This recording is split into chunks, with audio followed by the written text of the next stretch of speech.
Eva 喺工作裏邊咧，難免都有啲時期咧，有啲時間係好似高壓啊，即係壓力煲咁啊。咁當你面對一啲好 challenging 或者好 stressful 嘅處境嘅時候咧，你點樣保持你嗰份心境嘅正面嘅情緒啦，或者心境開朗咧？誒，可能兩個點啦。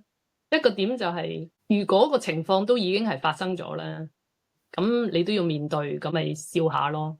即係幽默嗯啲去睇呢個世界啦，其實嗯，會幾幫到啊。咁啊，笑下自己啦，笑下嗰個情況好混亂啦，笑下好無能咁啦，咁會開心啲嘅。睇翻同一件事，咁呢係個我諗係第一點都幾幫到我啦嚇，即係自嘲下啦咁。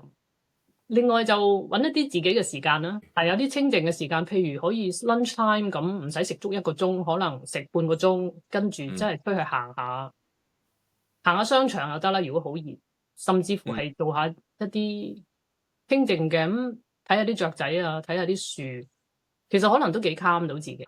咁聽你咁講，即係我哋要喺我哋嘅時間裏邊，刻意地啦騰出一啲空間嚇，有個 space 俾自己靜下，甚至 stimulate 下，睇下嘢嚇。同埋頭先嗯，你講，即係要懂得自嘲嚇，呢個都係好重要係啊。保持喺工作裏邊嗰份嘅喜樂感啊。